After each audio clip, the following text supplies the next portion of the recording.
Is 7 p.m. on January 2nd, 2024. I'll call to order this meeting of the Bridgewater Town Council. The meeting is being aired live and recorded for future broadcast. I'd ask you to please join me in a salute to our flag. I pledge allegiance to the flag of the United States of America and to the republic for which it stands, one nation, under God, indivisible, with liberty and justice for all. Thank you. The council has been made aware of the passing of one of Bridgewater's veterans, Robert L. Wood, at the age of 101, passed away on December 21st, 2023, at home surrounded by his family. Bob was born on October 20th, 1922, and was a lifelong resident of Bridgewater. Bob was a Navy veteran of World War II and served aboard the aircraft carrier USS Core in the Atlantic and Pacific theaters. I'd ask you to please join me for a moment of silence to honor Mr. Wood.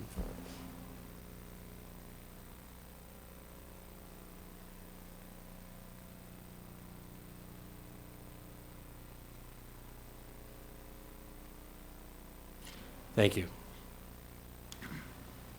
The first item of business is the approval of the meeting minutes from December 19th, 2023.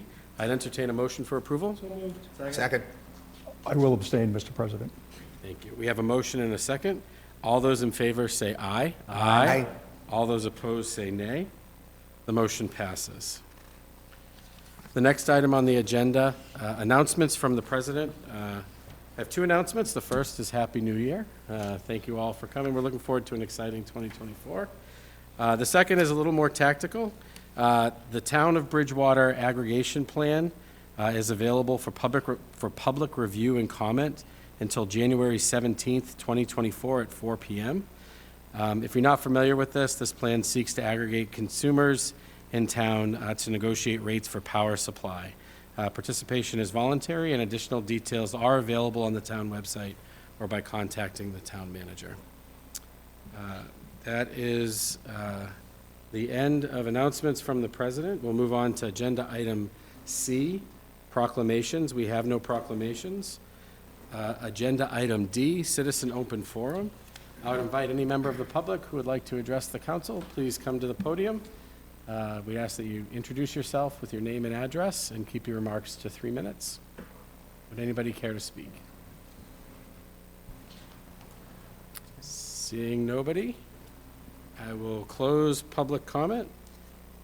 We'll move on to agenda item E, appointments. We have no appointments this evening. Move on to agenda item F, hearings. We have no hearings this evening. So we'll move ahead to agenda item G, license transactions. We do have a license transaction this evening. Petition P 2024-014, the annual licensing of Class 3 auto dealer. I would entertain a voice vote on this one. The motion to approve. Yep. Second. Motion and a second. Any additional discussion? Seeing none, all those in favor say aye. Aye. All those opposed say nay. The motion passes. Mr. President, I'd like to make a motion to take item N, new business, out of order. We have a motion. Do we have a second? Second. We have a motion and a second. All those in favor, we'll do this through voice vote. All those in favor say aye. Aye. All those opposed say nay. We'll take that item out of order. So that is item J? J. You said J or No, it was N. N? N. N. New business. Yeah. New business. Perfect. So we have item new business. This is the proposed zoning amendment ordinance DFY 24-004, Central Business District and Form-Based Code. I would invite Bob Ruley to the podium to introduce this. As I shared with you at the December 5th meeting, we are making progress.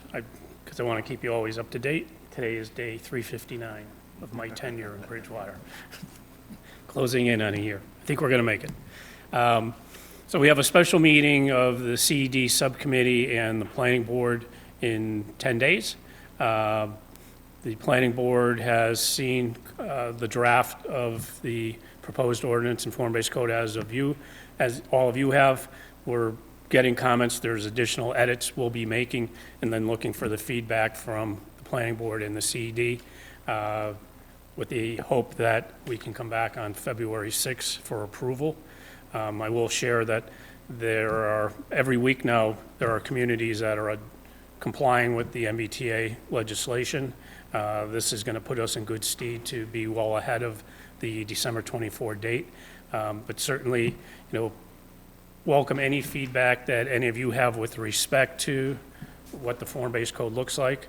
As I think I said at the last meeting, the best example I have on how this will work is what we have seen in terms of a change with the Perkins Foundry project. After 2.5 years of that kind of laboring through the approval process, we were able to work with that developer to redesign that building, make some compromises with respect to the amount of commercial space, and I think what they're proposing now is a really good project. I expect that it's going to get preliminary approval tomorrow night at the planning board meeting. That's just an example of how this process would work. If a developer comes in, and there'll be a checklist that we are finalizing now, that if all of the criteria are met on the checklist, then it's eligible for the expedited approval. If the checklist isn't complete, then they're not eligible for that. And a developer is not required to adhere to the form-based code. They can go the old-fashioned process through the planning board if they want, but we think that for those underdeveloped sites, that a developer is very much interested in taking advantage of the form-based code. Thank you very much. Do we have any questions for Director Rulli? Is being referred out tonight? Great, thank you very much. I would entertain a motion to refer to the planning board and CED. So moved. Second. We have a motion and a second. Any discussion? Mark, No. Something else. so this will come back to us for discussion as well, or for final approval, or not? Yes. Okay. I would just make a comment. I'm excited to see this move forward. Right. I am sponsoring this. I think all of us are eager to see action in the downtown area, and this is a great way to make sure that our interests are aligned with the developers, so this is appreciated. So with that, we have a motion and a second. We'll do this through a voice vote. All those in favor of referring to planning board and CED, say aye. Aye. All those opposed, say nay. The motion passes. So that was item N. We took that out of order. We'll now go back to the agenda to item H, presentations. We do not have a presentation this evening. Eric. Could I make a motion to take item JA out of order? Yep. We have a motion. Do we have a second? Second? We have a motion and a second to take item JA, that's the Townhouse Restoration Committee update, out of order. All those in favor say aye. Aye. All those opposed say nay. The motion passes. All right, we will welcome Marilee Hunt to the podium to provide the council with an update on the Townhouse Restoration Committee. Thank you. Is this on? Oh, It sounds is, like yeah. it's on. Marilee Kenny Hunt, I'm speaking tonight as the chair of the Townhouse Reuse Committee, as your town clerk, and also as a citizen of Bridgewater. All three probably equally important, but the number one being that I'm a citizen of the town of Bridgewater. I wanted to give you a brief history. Start at the beginning. There you go. There you go. There's the beginning. And you have it on both screens so you can see it? Okay. I wanted to give you a brief history of how I ended up here tonight. Near the end of 2021, Town Manager Dutton asked me to chair a committee for the reuse of the old town hall. I was quite hesitant to accept it. I did not feel that I had the skills or the qualifications necessary, but he patiently encouraged me and said I had vision. I had the vision necessary. So I accepted, and then immediately wrote a grant to the Mass Historic Commission to replace the roof on the building, which was falling off in chunks and pieces. And also called an architect, Michael Carlton architect. He knew who wasn't available. I called an architect, historic preservationist architect that I knew from working on the building committee for this building, Joe Booth, and he was available to help advise us about what to do with the roof. We received that grant, and the architect was hired, and the roof is now replaced over there with the gutters and the downspouts and other parts, that insulation, that sort of thing that needed to happen in the attic. Right after that, I called on some people I knew, and I believed and still believe that they have at least as much vision and capacity as I do, and we've formed an ad hoc committee to work on the restoration of the townhouse. As soon as they were on board, I introduced them to the Jocelyn Findings recommendation for the building reuse, a study that had been commissioned by the town through, I believe, a Mass Cultural Council grant. Is that true? Yes. And that team has served steadfastly through. You'll see their names at the end of the presentation. Thus, we're beginning tonight's presentation to look at the pieces that were foundational in our guidance for reuse. So you'll see here, this is these are some of the points from the study that was done, that the old town hall will require significant use, work to be usable as a public gathering space, a cultural center, a retail learning and performance spaces. That was part of what the report had recommended. The Bridgewater residents strongly favor repurposing it as a cultural center, and that was from a survey. They did a townwide survey that they did for the report, that 70% of the residents agree or strongly agree to have it used as a cultural center. And I will note that in Vision to Reality, when they've done the look at what citizens are saying, citizens really want business and they want culture downtown. So that seems to resonate now, even though this took place in 2020. It seems to be continuing to resonate. The most viable model is for the town to own and lease to a nonprofit for the building and outdoor use. So in other words, the town becomes the landlord, responsible for the building, maintenance, and utilities, and a nonprofit becomes responsible for the operations within the building. We have a next slide. So since Michael valued vision, I think vision is always helpful. I wanted to start by giving you the committee's vision, at least one of the visions that we have for what we could see over there in the townhouse when we get reuse going. So we know from when we did the 2009 and 10 redo of the exterior of the building, which is why it looks so nice, which is why it deceives you and makes you think that it's all set to go inside, which it's not.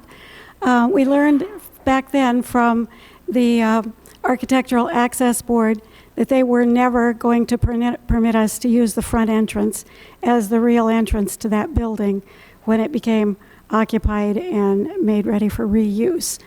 So I've put here an old picture of the townhouse when it had the structure that was used to dry the hoses for the fire station, to give you an idea of what it might look like to have an elevator at the back of that building with the entry on School Street, which will, once the fire station is gone, School Street will basically be a boulevard. It's a huge, large street, and you could have parking on either side of it, and an entry to the townhouse from that side with what is the back door now, the kind of handicap accessible.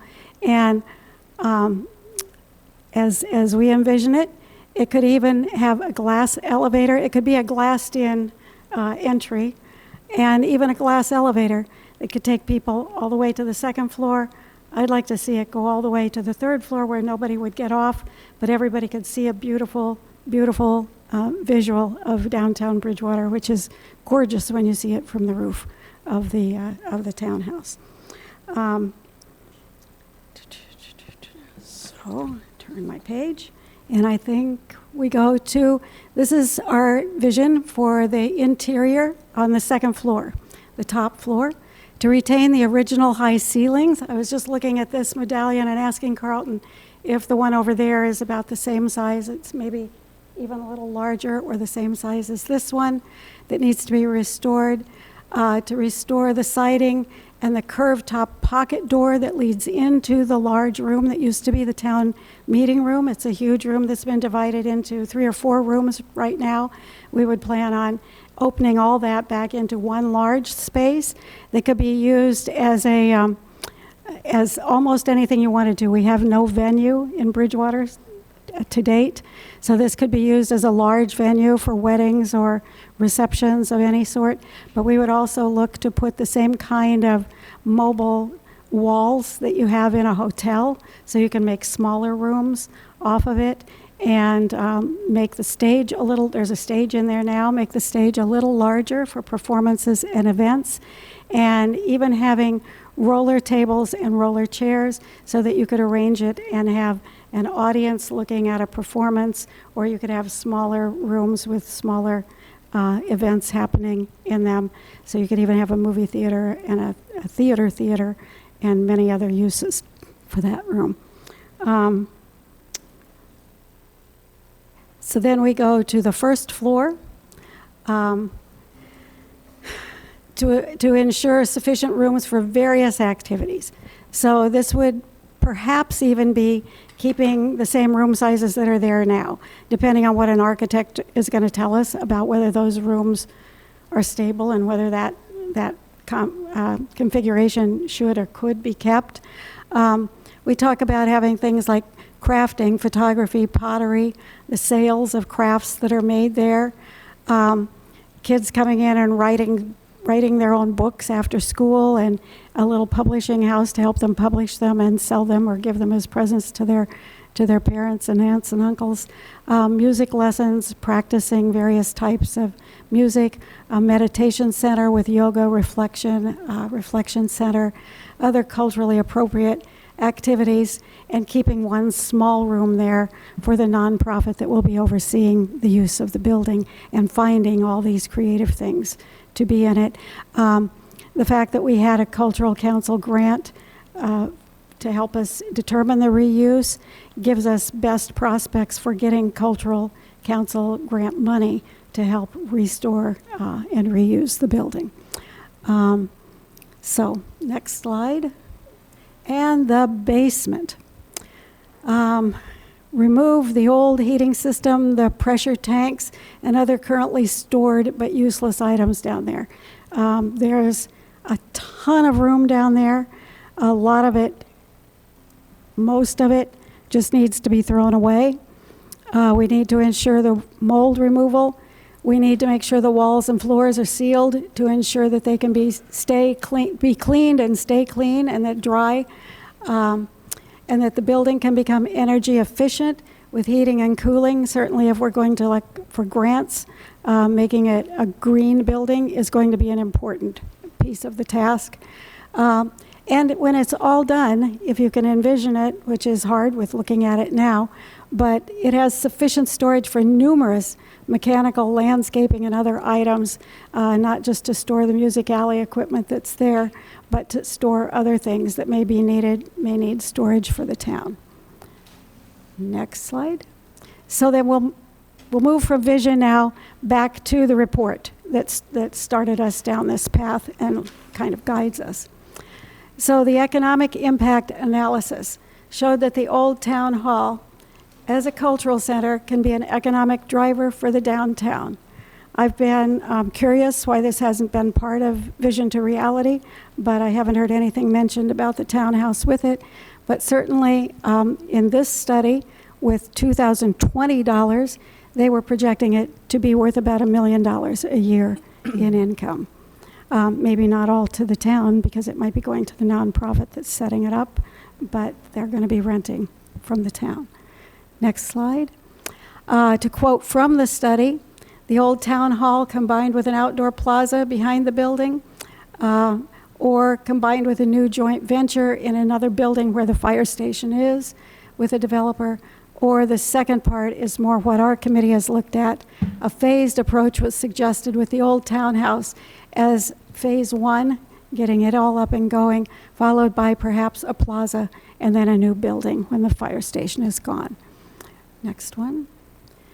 So, talking about what we've done since we started, and I'm going to start back with when we left. We left there, I believe it was August of 2016, to come to the Academy building, and we left a lot over there. We were told that everything in the new building would be paperless, and we were supposed to leave files and records in the townhouse. So I know my office spent the last year before we moved having many of our things recorded and made lists of them and filed them in boxes where we knew that we could find them easily to leave in one of the rooms upstairs in the townhouse. But you can see then that things were brought from other storage units around town and brought in there, and you can see, I believe that picture right there is of some plans and CED documents that right now the Community and Economic Development, when they're asked, can't go and find documents that they need because they're not accessible over at the townhouse where they're currently stored. From 2019 to 20, Louise Stevens of Epstein Jocelyn Architects prepared the study that we're talking about with recommendations for adaptive reuse. And the cost estimates follow.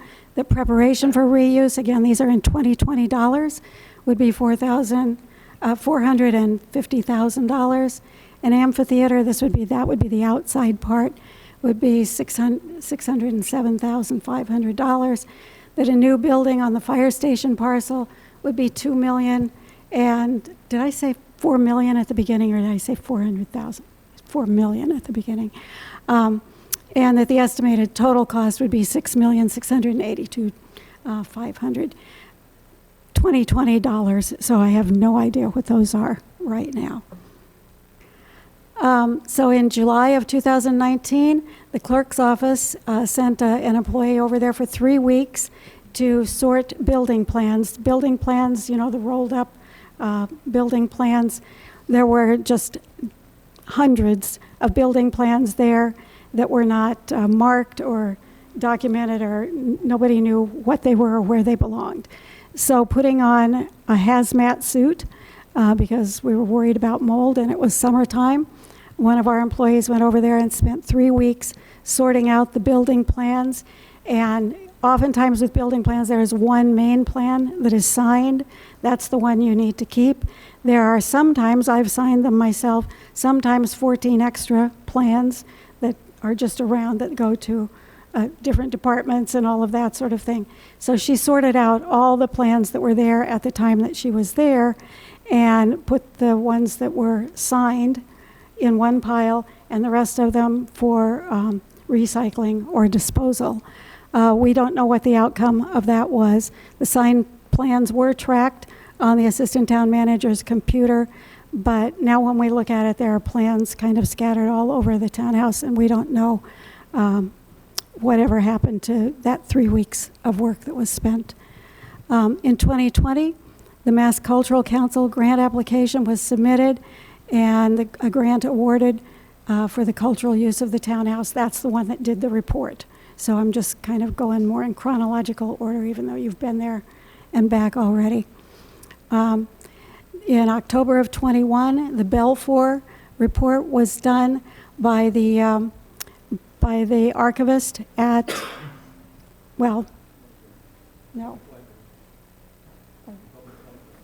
that's what I was going to say. I'm pointing to the public library. Yes, the archivist at the public library did the Belfour report, which was an inspection report of the document restoration. So we're really talking about how to restore all the documents that are stored over there.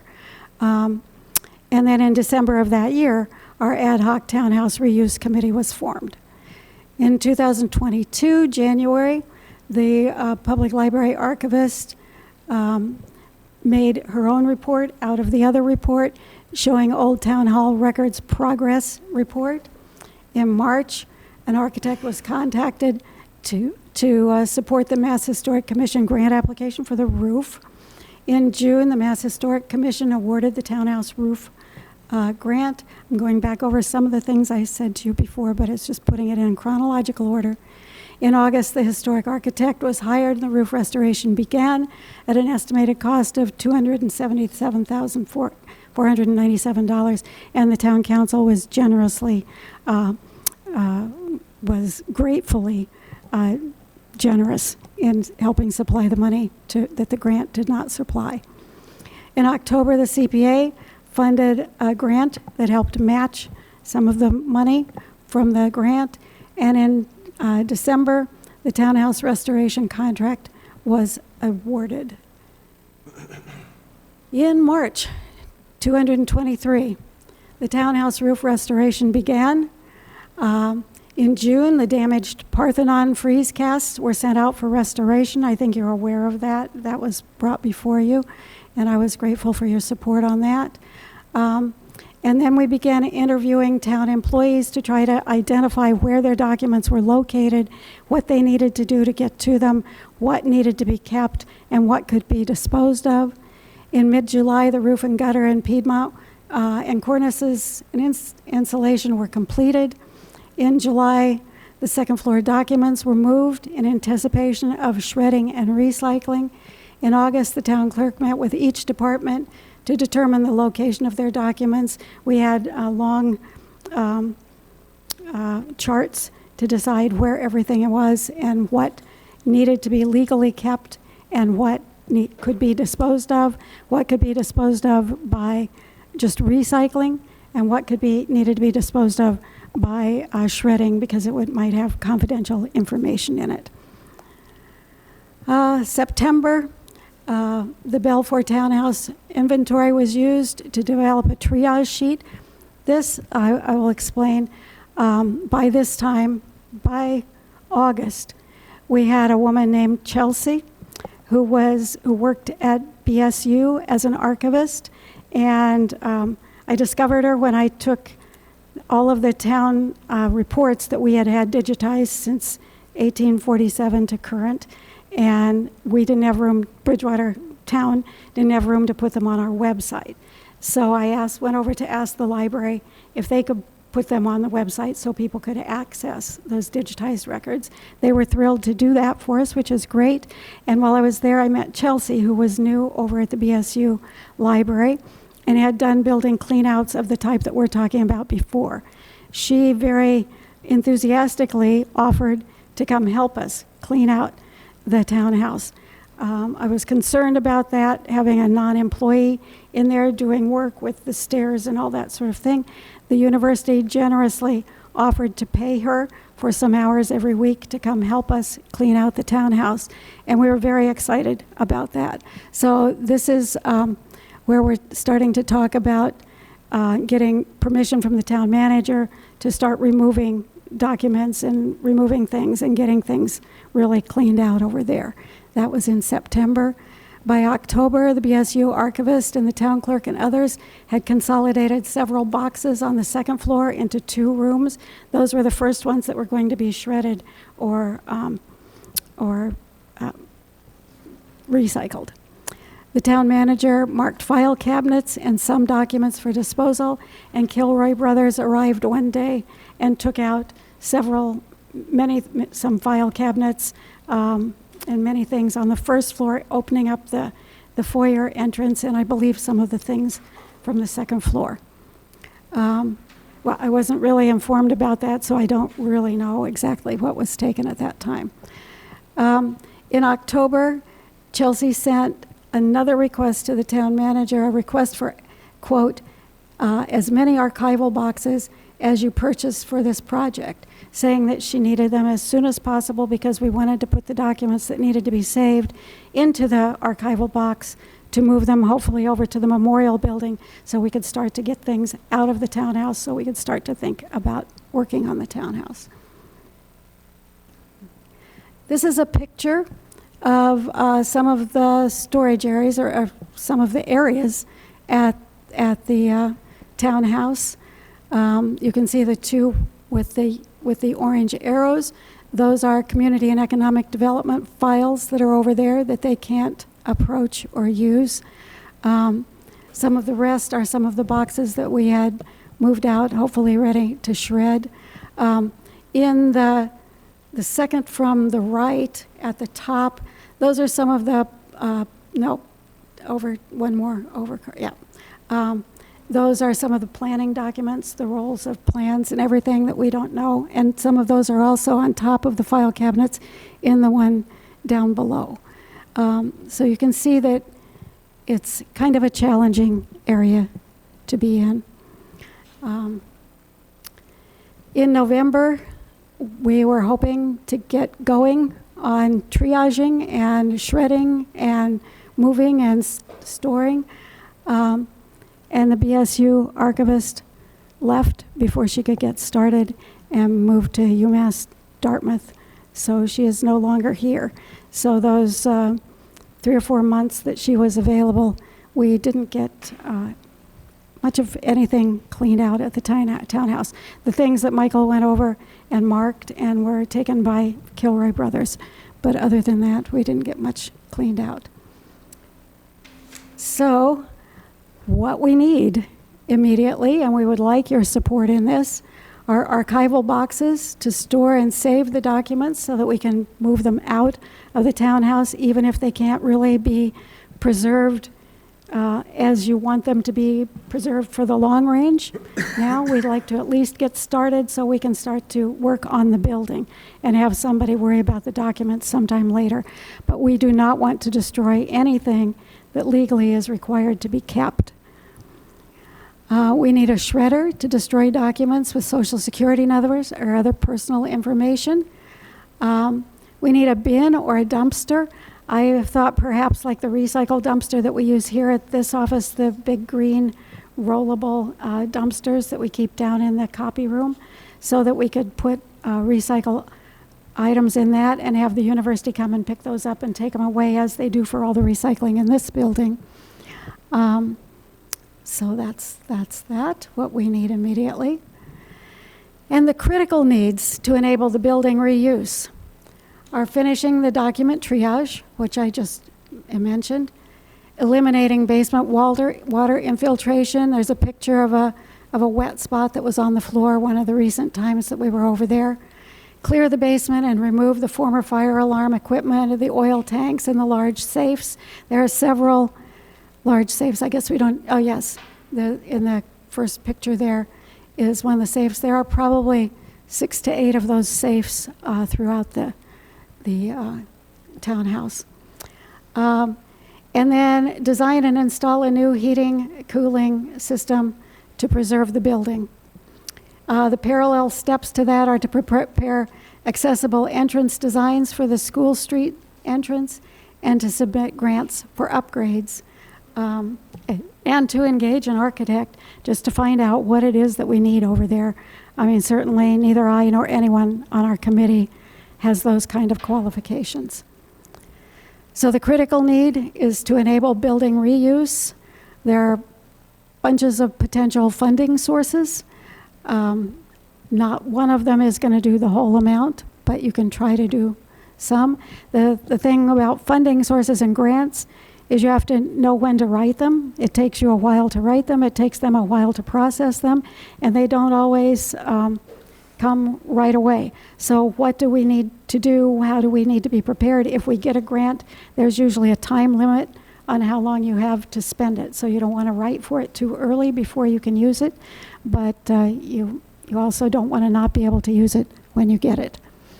So we need to address conditions, the load-bearing evaluation for modern building codes. We don't know what that is. Heating and cooling. Single pipe steam heating system was built in the 1800s. It probably isn't green efficient right now, I'm guessing.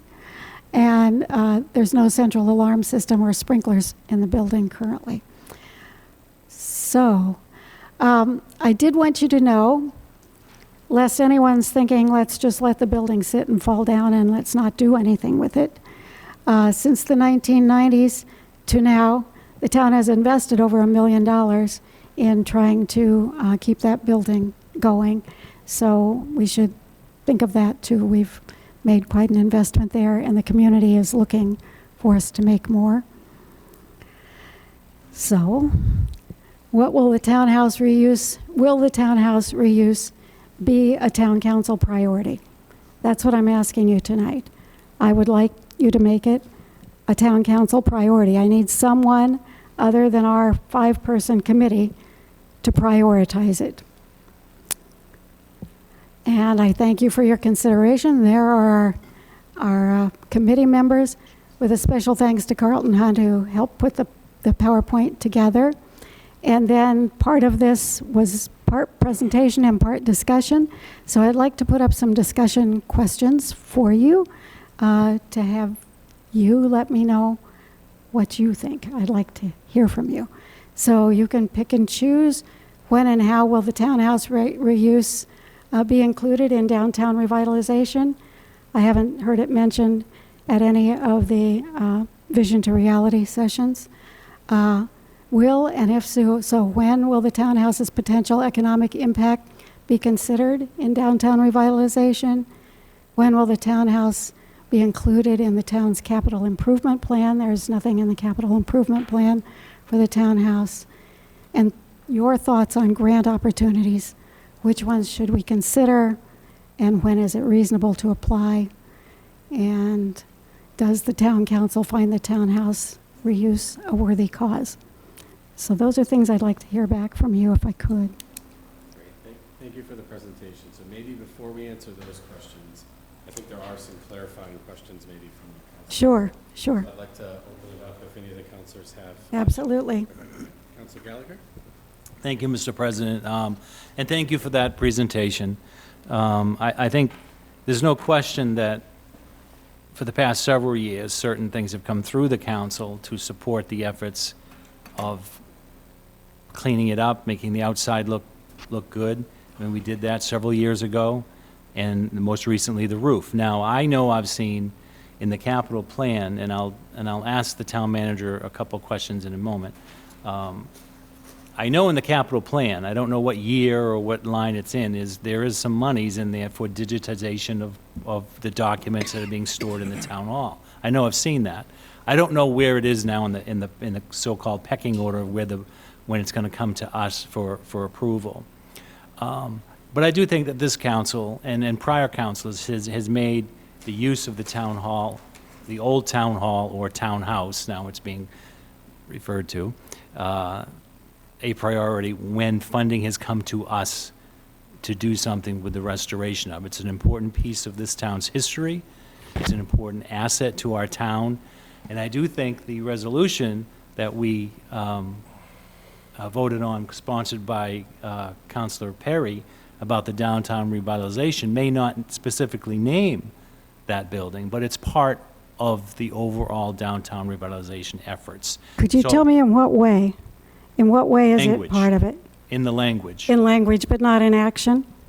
Well, I think, as I've said, that there is nothing that's come before the council that we have denied. Everything that's come to the council for renovations and upkeep have been approved. We had a presentation about maybe 2 years ago from a member of the Cultural Council who is working, I believe where it stands right now is a Cultural Council through the town manager's office is trying to seek grants to make that Cultural Council a cultural use of at least the first floor of the building. And I've also seen in the capital plan at some point, in some line item, and I don't know what year, monies to digitize and take care of the files that are in the basement. So through you, Mr. President, to the town manager, I mean, am I wrong? Or I guess I could ask the town manager, what is the process, the status of those two areas? And I guess the third question that we all have is, what are the plans for that townhouse? I mean, as a council, we have been told time and time, it's hard for us to dictate to the town manager certain aspects of town buildings. But these types of renovation things cost money. We can control the purse strings. Once we approve the money, we can't get in the way on how the town manager allocates it or even decides on how to spend it, but as long as it's done for that purpose. That's my understanding. So I asked the town manager what is the status? I think. That's a great question, and Councilor Gallagher brings up a good point. We have allocated, and council has actually already voted the first in what will be a 3-year process. So you've already voted, I don't have the number in front of me, but roughly $200,000 to begin the digitization process. We had a archivist employed at the library. We're very, very excited to get the project started with the archivist. The archivist went on to greener pastures, unfortunately, and we've been trying to search for another archivist to fill that void. It's critically important, I think, as town clerk has mentioned, it's critically important that people that know what they're doing do the archiving and do the digitization, or at least oversee it, if not actually do it. So that position is open, so anybody that is interested and qualified as an archivist, please feel free to reach out. So we do have money allocated for that. We also have submitted 2 requests to the federal government for earmarks. It's not called earmarks anymore. I can't remember what it's called, but we've also looked for $2 million to $3 million from our legislative offices. Am I confident that we will see that money? No, but at least it gets us on the radar on a federal level. So those are 2 things we've got going on right now. We also, and I can't find it in the most recent capital plan, but I know we have a figure that we're carrying for that building. It's a huge figure. In fact, I think it's last time I looked, it was a $10 million figure. That's not something we're going to fund next year, and probably not the year after until we get comprehensive plans in place and we get the use and agreements, if we decide that we're going to go with Bridgewater State University as a partner, until we get those agreements signed and in place. And then we can begin to look earnestly for grant funding through state and federal agencies. But that's kind of where we stand now. A time frame as to when at least the digitization or the clean out is there a time frame for that? I know there were many other aspects of the presentation, but a lot of it was, say, let's clean it up, right? So, I mean, I'd like to see, I don't know how long it's going to take, 5, 10 years. I hope not, but Digitization, digitization isn't necessary to get it cleaned out. What we need are boxes to put documents in and places to put them to get the building cleaned out. That might be part of and the- they can always be digitized sometime later. that's part of the appropriation, the whole, including the digitization. So Maybe. I guess, what's the time frame for that then? Honestly, as soon as we can find a qualified archivist to join our library staff. That is really one of their primary jobs, is spearheading this project. So as soon as we can find somebody, we're plowing ahead. You looking for a full-time position to do that, for ongoing projects And too? Oh. For ongoing projects, and also, those are qualities that we can bring to the library as well. So yeah. I'm all set, thank you. Councilor Robbins? Yes, thank you. Thank you, Mrs. Hunt, and especially to the committee as well, and everyone who contributed. Clearly, a lot of work has gone into this, so this was really helpful to get this update tonight. I have a few questions, so bear with me. Can we go back to that slide, or maybe if you can just refresh? There was a $6.6 million number. Was that basically Not there, how Carlton. much? I think it's way Oh, no, back it's, at the yeah, it's way beginning. earlier. I think it's way back at the beginning. It's like the third slide. 2020. Was that basically the estimated cost to be able to refurbish? That was the 2020 cost of, Based on the plan. Based on the plan? Right. So, no, not this. so we know that number would be higher today if we re-estimated everything. Are That's, we, there it is. yeah. So, would we be thinking this would be, and this is just for my education or others as well, how would that get funded? So grants, et cetera, a hodgepodge of things. It looked like we came up very short of 6.6 based on some of the items that you listed. So who would fund that? And how would that get funded? That's a great question. I don't know. I'm Okay. happy as a former state and federal grant writer and grant funder to help do things like that, but those are things that we showed a list of potential grants there that could be looked for. If it's in the capital plan, we couldn't find it. I looked for it in the capital plan. I couldn't find it in the capital plan. So it's going to have to be a combination of something. And perhaps if BSU wants to be a partner with it, that's never been mentioned to us as a committee. But then we haven't received a lot of input. Okay, so either. that right now is just a placeholder Yeah. estimate, and we don't This know was how- from the Yeah. this was from Okay. the study, Yeah. the grant-funded study from 2019 and 20. And so that is in 2020 Right. figures, which are lower than today's figures. And then the $1 million in projected revenue, that, Pardon? the $1 million in projected revenue, that would be potential revenue generated by a potential nonprofit that would be running whatever this Yes, community yeah, center for whatever, was. if you had people going there and taking music lessons, people going and taking cooking lessons, kids going there after school for something, or if you had pottery being made there and sold there, whatever a nonprofit might find to fill the spaces there. Just a general piece of feedback that felt very ambitious for an annual revenue target, even for a for-profit business that was fully locked and loaded and ready to go, regardless. In a I don't know how nonprofit. they calculated it. Oh. It wasn't something that we calculated. That was also something from the study. Okay. And is there, and I get it because the community specifically said, hey, we'd love to have arts and, this community center aspect. Was there any consideration or discussion around if it wasn't a community center, if it did need to be able to be more of a profit center or commercial type of enterprise? So And business, is that what you're thinking of, or? I was you're just not wondering if thinking that of was ever housing part or- of the conversation. Our committee hasn't specifically looked at anything except cultural things because the study was done with a cultural council grant. And so, of course, they're interested in having it be a cultural center of some sort.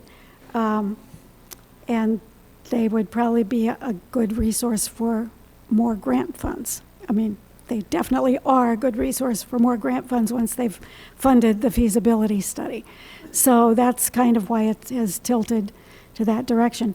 That doesn't mean it has to be, but like you're indicating, there has to be a way to find the money Gotcha. to do it for whatever. Okay, I'd I mean, that also- makes sense for the committee's charter to basically be like, yes, if this is a community center, that's what we focus on. My last question, and it's actually not for you, would probably be more so for the town manager or Mr. Ruley. I don't know if he's still here. And I'm not saying I'm advocating for this, I'm just saying we have a building here that is problematic and requires $6.6 million plus to be able to refurnish it. There is a possibility, there's a possibility it may not be feasible to make it a community center eventually, because somebody's got to pay for that. And with everything else that we've got going on in this town, so I just, in saying, as we think of alternatives, is this a possibility as we think about the need for meeting this requirement around 1401 units for the downtown revitalization? Is it possible that this building could eventually be an option for housing units, and is it close enough? Good question. I think any building is a possibility for potential housing units. My guess is that, given the sort of iconic nature of that building, that it probably would not be something that residents would want to see as housing. They would want to see it as some public use. But again, nothing is off the table. Right. Nothing is off the table in those terms. Okay. Thank you. Thank you, Marilee. Thank you. Counselor Lindy? So piggybacking off of Councilor Robinson's comments, first of all, I want to thank Marilee and the committee for all the work that's been done so far, and there's plenty more to do. I think I figured out while you were talking about maybe a possibility of paying part of that. If the fire station property were to be an expansion building, that could possibly be the for-profit part, where the front building would be the cultural part. Just a thought. But my question on the archivist, through you to the town manager, is does that archivist at the library have to have the library science degrees, or is it more an archival position? Because archivists are easier to get than MLS candidates, and I'm just wondering, because I know a gentleman who worked for the state, retired, who was the architect for the Mass Commonwealth, and he would know people like that. So, what? It would require an MLS, yeah.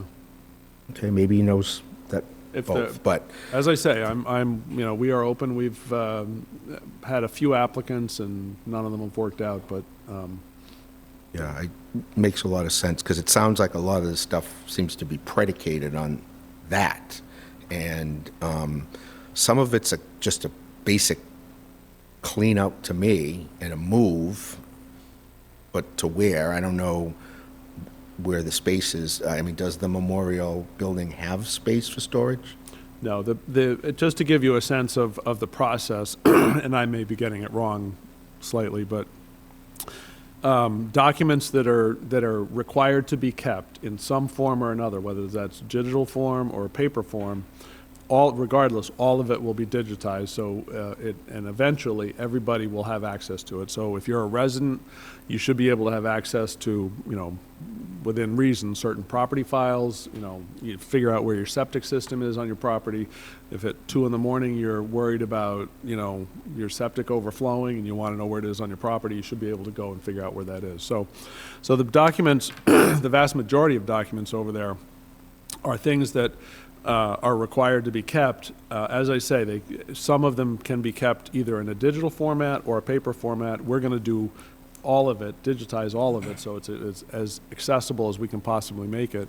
And that's what requires an archivist's expertise in order to do that. But ultimately, once they're digitized, once they're identified as documents that we can then throw out or shred, excuse me, at that point, they go to where either permanent storage, and that that won't be in Bridgewater, that'll be Iron Mountain or whatever storage facility that we end up getting. And then the basement of the memorial building is designed as a workspace for digitizing documents, and then short-term storage of documents that are either waiting to be digitized or waiting to be shipped off for permanent storage or shredded. And just to follow up to that, so the college archivist left, the town archivist left. The college does have a lot of space, and if we're going to partner with them, we keep talking about truly partnering with them, is it possible that while we're waiting for all of this, maybe the college could help us out and store some of that stuff? I'm just thinking out loud. We can have that discussion with them. My guess is that, when it comes to documents, a lot of these documents actually have been disposed of with the state archivist's approval because they're infiltrated with all kinds of mold. So for 100 years, whatever they've been there, obviously they haven't been cared for in the best manner. So I'm guessing, given the BSU's own issues with mold in the Maxwell Library, that they'd be very hesitant to take on our potentially moldy documents. But that's a good question, and worth that asking. So I appreciate that. Definitely worth asking. Could I just add in too? It isn't a matter of just the documents that need to be saved. There are documents that need to be found and saved. There's a lot over there that just needs to be thrown out. A lot. And so I'm not sure that it requires a great deal of skill to figure out what some of those things are. Like I said, we already did it with the plans, but we don't know what happened with that. So we don't know if the plans that we're looking at scattered around all over there now are the plans that were to be saved or the plans that were to be thrown out or whatever happened to it. So it's just something consistent needs to happen. And I mean, Michael did a great job getting a bunch of file cabinets out of there. You can actually get into the vestibule now. You can get into that first little room. The treasurer's office has said to me, they don't want to keep anything. They don't need anything that's over there. They want all their documents thrown out. They have to be shredded because they have Social Security numbers in them. So get a shredder and just shred them. That doesn't take a lot of expertise to do that. The expertise is figuring out, after you've opened a box, what to keep in it and what to get rid of. And some of it doesn't necessarily require an archivist's expertise. It could be the person who works in that office here in this building that can say, yes, I need those documents, because we all have retention schedules. All of us, every department has its own retention schedules, and we know what documents we need to keep and what documents we can get rid of, and when we can get rid of them in 7 years, when we can get rid of them in 10 years, when we have to keep them in perpetuity. So every department knows that and can help with that if we can just figure out where to put the things that we have to keep and where there's a dumpster and where there's a shredder to get moving on getting it gone. Just one final question. The building is not heated or cooled, correct? And also, there is still mold in the building? Is it hazardous to be in that building? No, No. no. Okay. Thanks. Counselor George, and then Thank you, Mr. President. Through you to Mrs. Hunt. First, thank you very much for the presentation, as everyone else has said. I am firmly a supporter for shoring up the building, both from cleaning as well as structural. I know we've addressed some things and probably more to address, cleaning things out, archiving, I think all that. Where I have a little bit, I don't want to say of a concern, but probably of a little bit of a mindset, is with the long-term plan I noticed on there, and I think Council Lindy and Council Robinson pointed out, you've got on there building on the old fire station. We haven't landed on what is going to happen Right. with that when it comes down. Right. Personally, my focus and my concern is that we're spending a lot of time on looking at Broad Street and we're losing focus on Central Square. I firmly believe, personally, that in order for us to revitalize Central Square, we've got to eliminate the parking in Central Square that causes safety problems for pedestrians as well as cars. But if you're going to move that if you're going to eliminate that parking, you have to have it somewhere else. I know that the fire station footprint wouldn't be maybe, space for space, but it could be an alternative to be able to help with the expansion of the walkways within Central Square.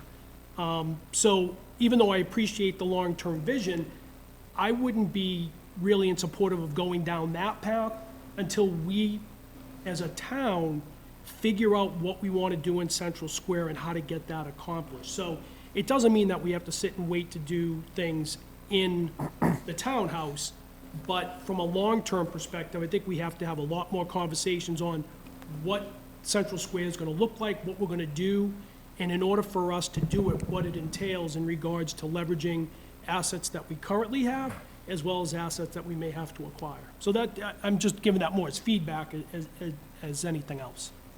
thank you, Counselor George. Dr. Perry? Thank you. And again, thank you for the presentation, Mrs. Hunt. To that same vein as what Mr. George was saying, I mean, again, the Downtown Revitalization Committee is looking at the whole thing. The townhouse is the center jewel of the downtown there. That's very much part of the revitalization. of the downtown. And it is going to definitely take time and some steps. We do need to figure out what the best long-term plan for downtown. We're basically just tackling traffic patterns and traffic flow through there right now. But, part of what we're going to look at too is, we've got to move the fire station out of there. What are we doing with the old fire station? Ultimately, we're probably tearing it down. Do we want to build an addition onto the back of the townhouse? Do we want to make it parking? Thoughts of a parking garage, maybe. All different directions that we can go in, but the study's been done. It's going to give us some direction. The work that your committee has done is going to give us some direction. So, the town council and the subcommittee is definitely, very much in favor of making the townhouse a center jewel of the downtown, and the partnerships either with BSU or a private corporation, a business to come in and do the revitalization on the inside. These are all things to be vetted out through the council and through the subcommittee. So it's all going to come together. It's going to take some time. Obviously, I think we do have a little time to deal with the paperwork that is within the building, because we can not exactly in a position to go forward and make any major renovations on the inside part of this building right now. So I think everything is trending as quickly as it can go. The funding sources all have to be vetted out. There's a lot of work to be done on there, but all the work that your committee has done, as well as the study committee, is going to allow the council to go in the direction it needs to go with this property, as well as the work done by the subcommittee on there. So it's going to happen. It's going to be the jewel, like I said, of the downtown, and I just have to show a little patience and time to vet it all out.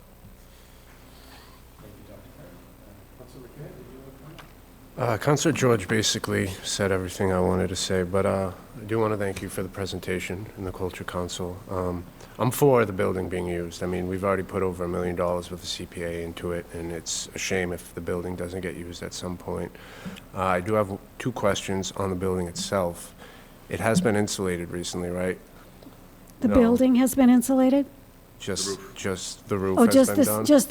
just the roof, Yeah. under the roof. Right, because with no heat or anything, no insulation in that building's definitely an issue. We don't know what's in the walls. When I say, maybe keep the existing rooms downstairs, Yeah, we don't know what's behind what's there now. underneath the Yeah, walls I'm and just- all that sort of stuff. I can That's why I tell you say an we old need an building like that architect. is definitely not Yeah. good with the old insulation that was probably in there still to this day, and that's going to cause pipes Yeah. to burst and more damage over time. And how long do you think those documents go back? All the Excuse me, documents that have been lost, is that over 100 years of paperwork, 20 years? What are we looking I at don't have there? any, I really don't know. Yeah, I really don't know. You look at all the transitions. Mhm. I mean, first of all, there was this building, and- had all sorts of things in it, right? It had to shut down completely. Everything was all scooped out, taken out, thrown in storage bins and given every place. And the memorial building was used. Then the memorial building was shut down. Then the townhouse was shut down. Then we all came back here to Beauty and a wonderful place, but not a lot of space to store documents. So I'm not pointing any fingers. I'm saying like this happens. We live in an old town that had old buildings that weren't always being kept up to date, yep, no, I get that. really well, and stuff like that just happens. So now it just happens that we have a lot of old stuff Yeah. stored from various places that's now over there. And it kind of exhausts you just to look at it Oh, and to yeah. try to Those think pictures about right where there you're going alone. to move it and put it. So I'm not trying to point fingers. I'm just saying if we don't move sometime, Yeah. we may not move any time. And as far as digitizing the documents, we don't necessarily need to digitize them right away. We need to get them put someplace where they're going to be safe and out of the way, and somebody can digitize them as they get around to it, as they get the money for it, as they get the equipment for it, as they get the people to do it. But the study that was done, that the archivist referred to, had said it was going to take, let me try to get these numbers right, 4 people, 3 people, 22 years? No, it was 22 years. I think it was 3 or 4 people, 22 years, working a 5-hour or, a 35-hour week Yeah. to get the job done. I don't think that has to be true. I don't really know how they got that in the study. It's a pretty daunting figure right. to think about. But I don't know that that has to be true. I think there are things, like I said, the treasurer's office wants everything thrown out. Throw out is easy. Throw out is easy. You get rid of a bunch of things, then you can get rid of a whole bunch more metal cabinets. That leaves you more space. Then you've got more floor space. Then you can maybe try to work with more things. I don't think it's easy. I don't think it's simple. I don't think it's simplistic. But I do think it needs to be a focus. Yeah. It needs to happen. Do we have any other questions? Thank you. I just have one more thing. Picking up on Dr. Perry's comments, also the ad hoc committee is going to be meeting on a monthly basis now. Yeah. So I think that's going to help move things in the right direction, and hopefully we can work with Bob Ruley and figure out where it fits in the downtown revitalization as well. Yeah, I think that's good. I actually do have maybe a few questions. I think, Sure. and maybe starting with an observation. I think it seems like there are actually 2 separate projects here. There's one is we have old documents. How do we make sure that we don't lose the ones that we legally need to keep? And then the second is we have an important building, historical building, and how do we make sure that we preserve it and revitalize it, bring it back into like the heart of the community. And so I think you asked about priority. So for me, priority is 2 things. It's important, but it's also urgent. And if those 2 things come together, then it's a priority. And so I think both of the things we heard about tonight are important.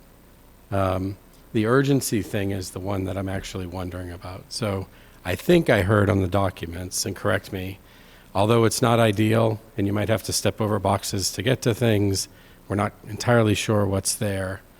I'm not sure I understand the urgency of fixing that problem this year versus next year, for example. I think with the roof fixed, we don't have water leaking in there anymore. So maybe it is a stable environment. Agree, not ideal. Digital would be better. Cabinets where we could find things easily would certainly be better. But I'm trying to figure out is what we have good enough for right now. And then the second thing is on the building purpose itself. I'm also trying to figure out the urgency there as well. I think when I first heard about this a few years ago, I actually did look at it as the heart of the downtown. And if you look at a lot of other successful downtown revitalization efforts, they take a building like this and it attracts people day after day with something new, and everything around it benefits from that business. So that's what I had in my mind. So 2 years ago, if you asked me the urgency, I would say absolutely it's the number one thing we have to do because it's going to make everything else better. I think with the latest sort of view on revitalizing and maybe building a heart and also competing cultural activities elsewhere in the downtown area. For example, you might have a music venue at the Town River Landing. You might have pottery businesses now that are competing against a nonprofit. I wonder if the intended use actually still fits with the new plan. And so I think I would be more comfortable letting it go through the process and actually factoring in the new ideas and say, do the old ideas still make sense? Do we still want this to be the cultural center, or is it actually going to compete with development elsewhere? And is there potentially another use for it? And I like the idea of parking, behind it as well. So I think for me, it is important. It's a 10 in importance. We have to figure out what the plan is. We have to make sure we do something with documents. I would actually say it's not urgent for me. And I think because I don't see it as urgent, because I think the documents, we can kind of live with it for a little while, I think we have to get the full picture right. And I don't know, I really don't know how this fits into the full picture. The same question you asked, we're asking too. Do we need it? Is it the heart of it? Or is it an important historical thing that we need to preserve for history. Like, we have to figure that out. So I don't see it as a priority right now. And I would maybe, if I translate that into the dollars, if I have $1 to spend right now, and I can pick between fixing the bathrooms at the school, archiving the documents, fixing the roads, it is important, but it doesn't have the urgency of some of our other priorities for me right now.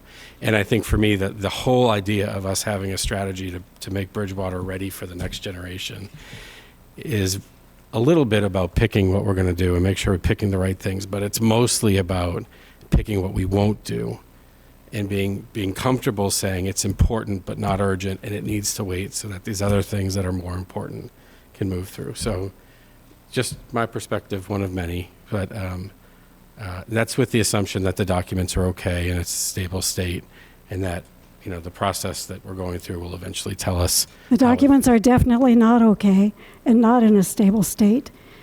Community and Economic Development can't go and use any of their documents. When people call them the documents that they're supposed to have in perpetuity, they can't get them. They can't find them, or they physically can't get They to are. them. Can you go back to that one picture, Carlton? Yeah, again, They are stacked up with file cabinets on either side of them, and Nicole won't even go over there and try to look for a document because it's impossible. There's one right there. And that's like where I that's think where they're stored. That's where their I'm aligned on the documents. importance. Absolutely, I think the importance is there. I think, and if it isn't stable, then we have to, I think, accelerate that project. The archiving and document handling one makes sense to me.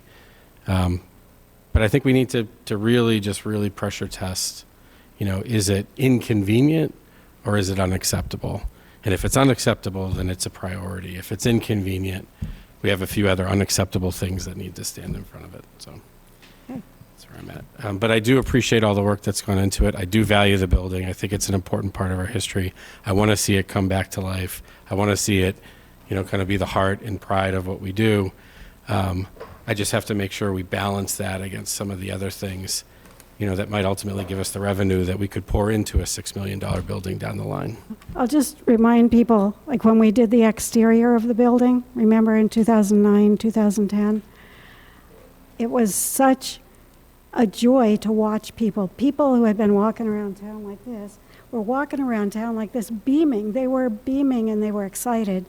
And because the building still looks good outside, you don't see that now. I mean, it's been 13 years, and so it's like we're just used to it now.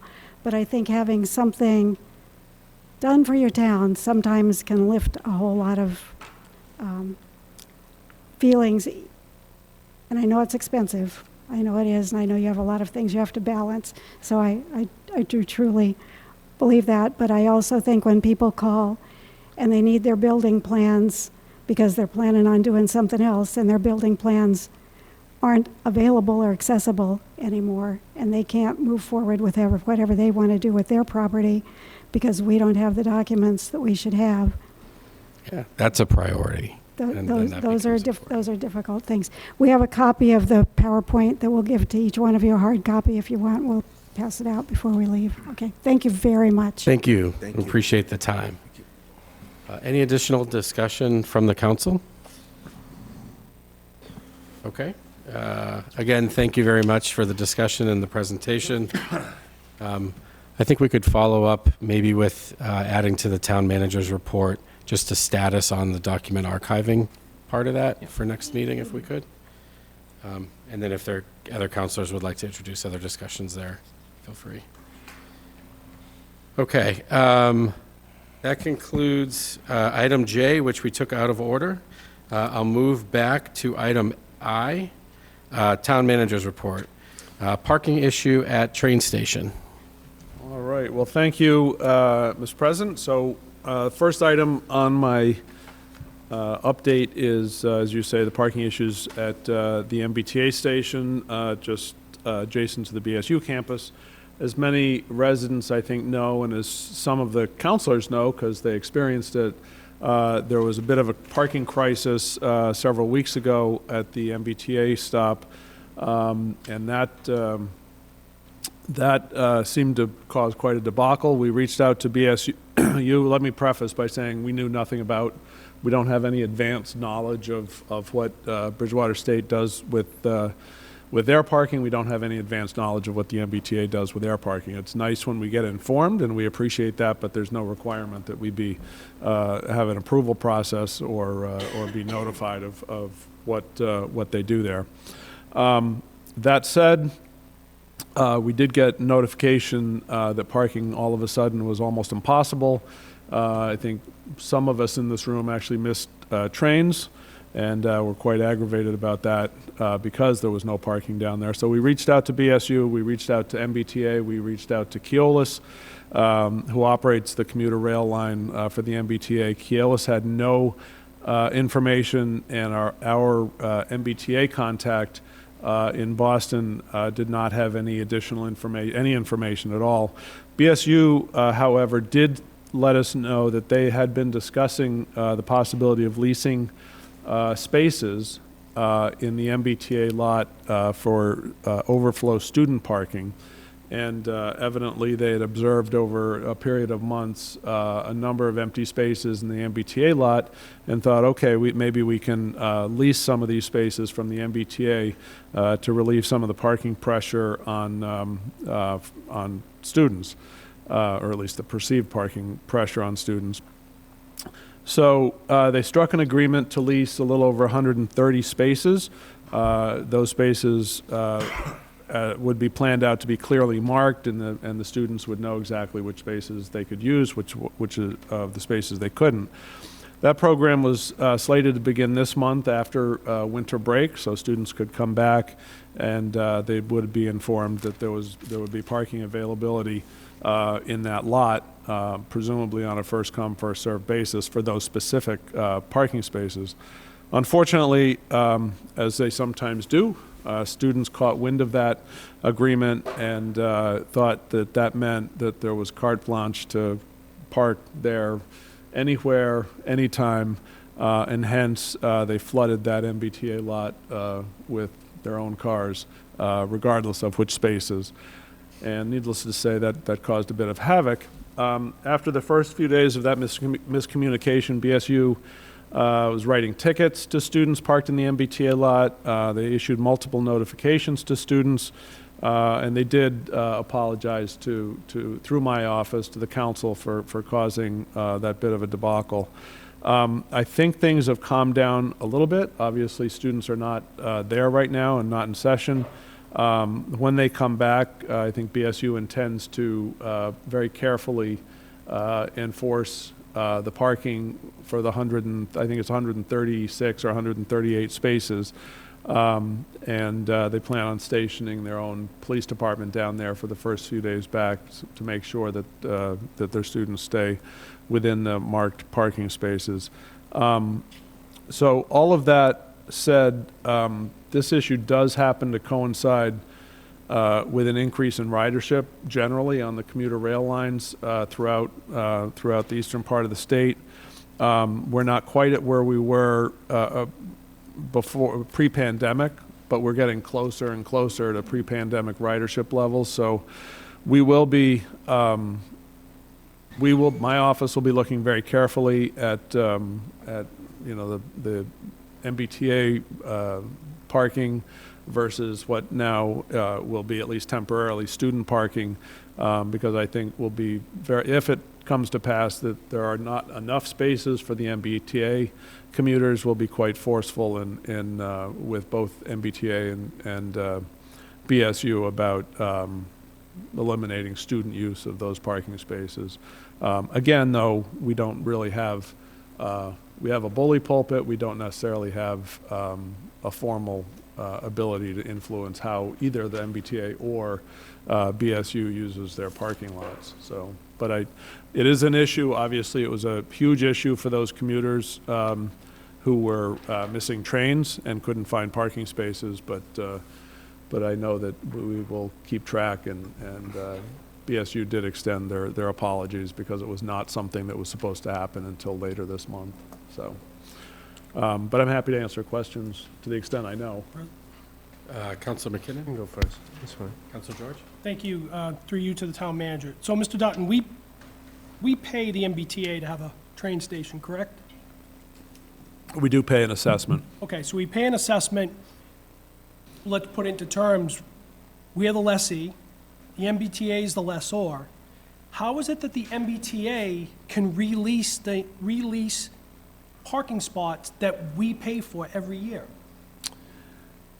That's a good way to put it. I think it's the I will only way use to put I it. will use that argument, certainly, And I don't if think it it's a comes to bully it. pulpit. I think it's something, and I don't know, Mr. Rollins, I'm not going to put you on the spot, that if we really wanted to push the avenue on that, the university should have never gotten permission without the MBTA coming to us first. And we have the right to say no. That's going to cause all types of problems in a couple of weeks. So I would really like, at the next meeting, to have a follow-up on this with a conversation with the MBTA, and more importantly, putting them on notice that they're not allowed, unless they can show us otherwise, that they can sublease those parking spots when we've already paid for them.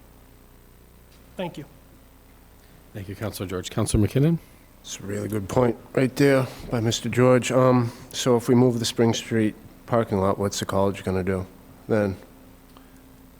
I mean, you're talking about the If we move of take the it, actual station. that's So- 556 parking So spots right there. the Spring Street lot and, versus the current MBTA lot, there's I think it's about a 60-some-odd parking space difference. And so BSU's been very clear that they don't, they're more than happy to have the train move off their campus, but they just don't want to be shorted parking spaces Yeah. that are precious to them. So that's part of a long discussion about, the whole platform move generally. But See, my biggest thing with moving the train station is you don't have all the kids crossing over 104, because it becomes a mess over there. They just run right out in front of you and all that. We could go on, but I'm not gonna. But I definitely don't think that once we get that parking lot back, because it was ours before I was even born, it was ours, and we gave it up to them, and I think that was probably one of our bigger mistakes, because that's not a commuter school. No one goes on the train to go to school. I have friends that live in Brockton, they drive right down. Yeah. No one uses a train to get there, so I really don't think, if they're trying to take advantage of us now, I don't think they should be using the parking lot in the future. I don't. But that's about it from me. point taken. Point taken. Thank you, Counselor McKinnon. Any additional questions? Okay, we'll move on to item B, fire station update. So the fire station, good news, there's good news, and then there's not good news. The good news is that the low bid was submitted by M. O'Connor. M. O'Connor is the general contractor that did this building. By all accounts, they did a very good job with a challenging project, but they did a very good job. The bad news is that the total construction bid came in at $21,400,000. Sounds good, but when you couple that with the soft costs, architect, OPM, and so forth, that comes in substantially above the $23 million that we appropriated and that the voters approved. So that is, there is a funding gap, so we're working on trying to close that gap with a compilation of a whole bunch of different monies, ARPA funds, specific grant funding opportunities to fund things such as technology, which is certainly not an insignificant expense. Originally, as you know, we estimated the $23 million appropriation would fund both the Station 1, the headquarters, and also improvements to, midlife improvements to Station 2. That looks like, now looks as if all of the appropriation will be required for the headquarters, and we would have to fund the Station 2 improvements as part of our annual capital appropriation and tackle specific pieces each year instead of doing, the complete mid-year update. And obviously, it's no secret about escalating construction costs post-COVID. And the inflation that that building projects have seen there. So it's not shocking. What is confusing is, excuse me, what is confusing to folks is that it sounds as if it came in below our appropriation, but as I say, when you couple it with the soft costs, it did not. So we have several choices, and I can tell you that the project team has suggested that we plow ahead. If we didn't choose to plow ahead and go forward with the project, we'd, one, be delaying the project. We would have to scale back the design and/or go back to voters and ask for more money. My opinion has been that we are not going back to voters to ask for more money, and I think the rest of the project team feels the same way. We don't want to delay the project because inevitably that will end up increasing the construction costs again. Although I will tell you that that the appropriation or the total construction, the reason this is confusing, the construction cost actually came in $1 million less than the most recent cost estimate. So we commissioned a couple of different cost estimates along the way. The very first one we did said $23 million will cover your new building, and it'll cover the construction midlife renovations to the Station 2. The most recent one we did was showed that we'd be about a $5 million delta between what we voted and what it was going to cost. So it ended up being about a $4 million delta, which is good news, but it's not good news. So, so my recommendation would be to plow ahead. We do have a plan in place, tentative plan in place, and we'll be looking for our OPM to give us the very specific numbers. And once I get the very specific numbers, I'll forward all of that to the counselors for your review. But I think we'll be looking at grant possibilities or opportunities and additional funding opportunities through state and local, state and federal government. But ultimately, I think if we delay, we have a much smaller project and a higher cost anyway. So, so that's sort of where we stand. I will have some of those I better have some of those numbers this week, and as soon as I get them, I'll forward them along. So. Questions? Yep, Councilor Lindy. And Yes, through you to the town manager. I believe we may have saved some dollars on the Mitchell project. Is any of that available for this purpose? That would be great, but unfortunately, no. No, once the voters vote a specific project, then we have to stay within, those specific projects. If, I mean, I'm trying to think of an example where you could use some of the untapped debt exclusion. It would really have to be associated with that property.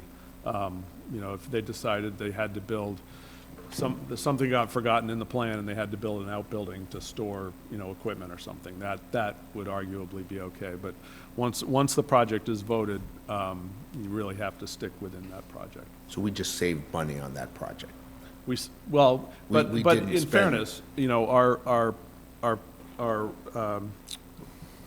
our message to voters was that, we saved a substantial amount of money that was voted and approved for the Mitchell School. And so voting for the fire station, knowing that we saved that money was a much easier ask for voters because, the tax rate wasn't going to be impacted as much as we had initially thought, so. Thank you. yep, Councilor McKinnon. All right. So I was going to do my homework before I came here, but if you can't tell by my attire, I had a longer day than I expected. Any updates on the bill up in Boston? I know Walter Timothy was supporting it, and is there any way we can get money out of that for that? As is the case, I think, with a lot of bills, that's gotten a fair number of co-sponsors, but is stuck. Yeah. So it hasn't gone anywhere. But Senator Timilty's been very supportive, so if there's an opportunity for some sort of alternate funding, and quite honestly, it's a tough call.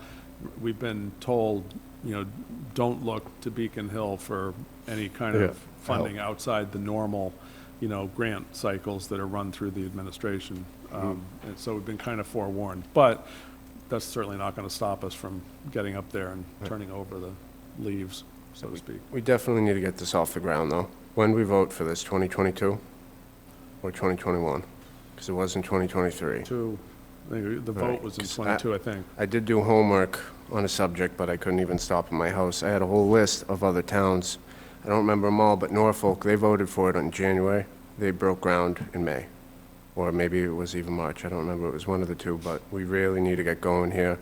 Like the guys said that were here that day, November and December, construction prices have started to go down. Yep. We need to take advantage of this before it goes back up. I mean, like I've said before, this world's a pretty messed up place. One person sneezes wrong, every price can go up again, So we really do need to get up on our feet. And I mean, if I was on the chair of the Public Safety Committee, I would have set up a meeting for all of us to talk, because this is a little ludicrous. I know there's some problems with the property we've dealt with, but I mean, if you want to build on what some people call a pond, you might want to do it in the winter and start clearing it up.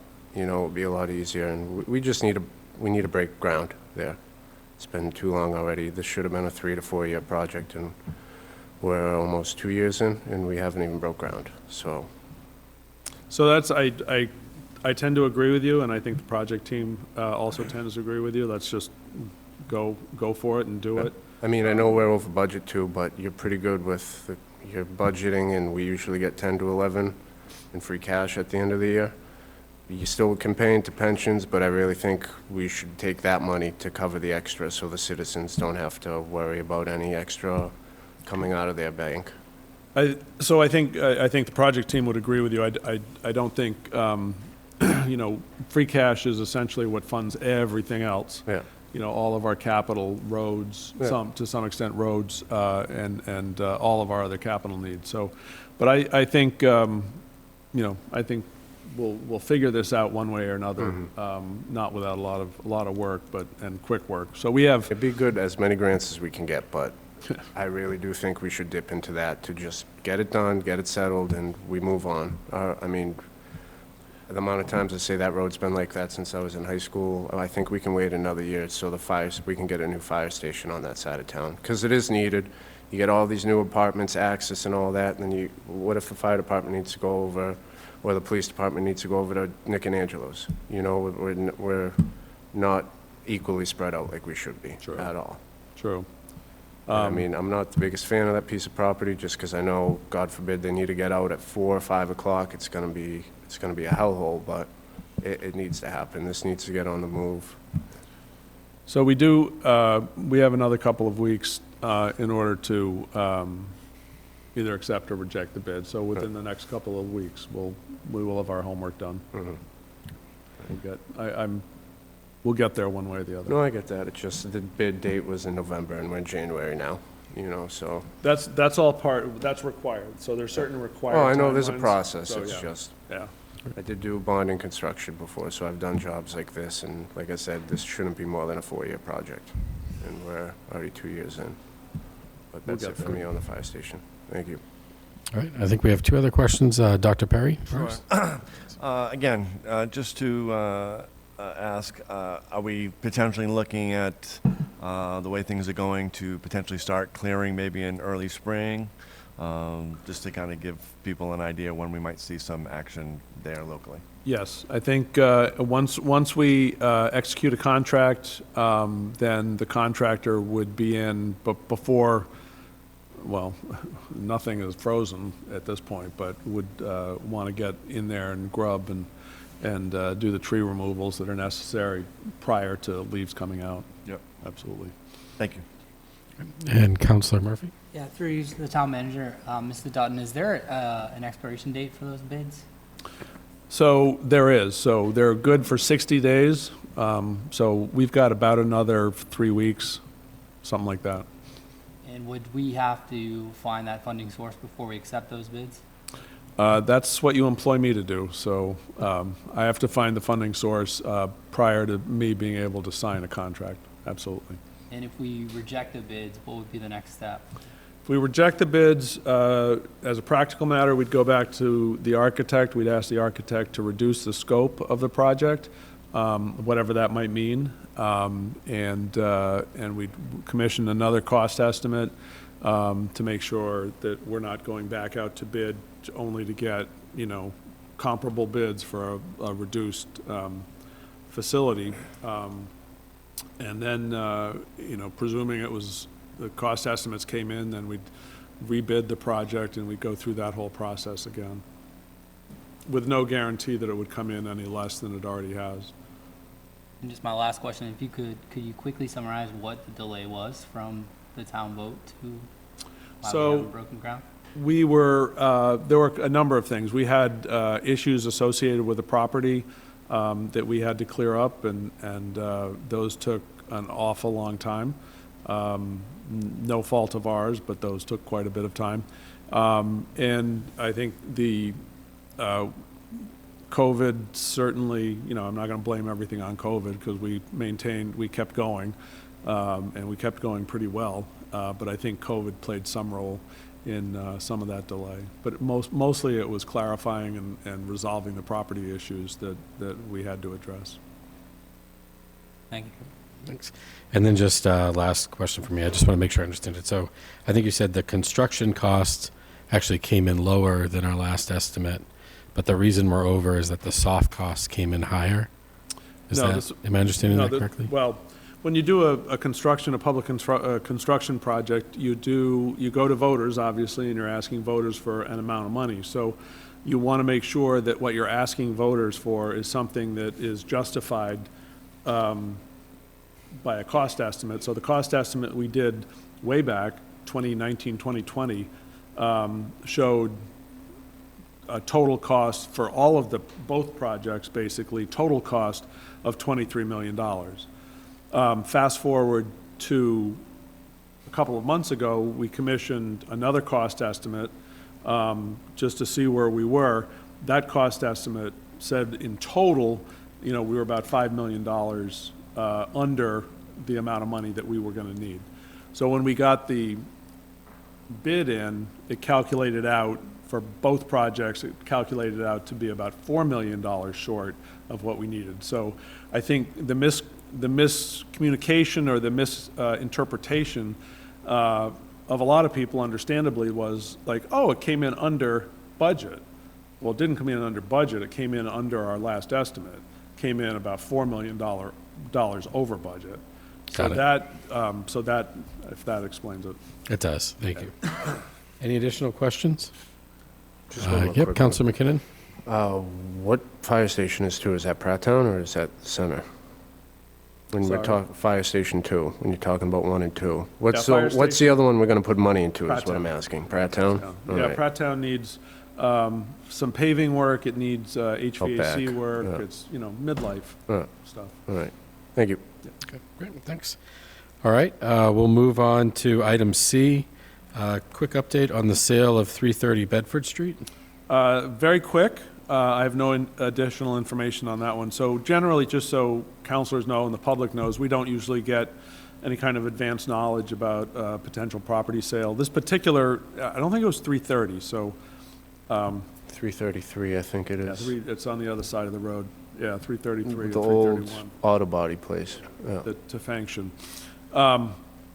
So we did, the only reason that we knew that there was potentially a bidder, or not a bidder, a purchaser in the works, or that a transfer of the property was in the works, was that we had a visit, the building inspector had a visit from somebody who professed to be in the process of buying it, and presumably wanted to know more details about what he could do with it or so forth.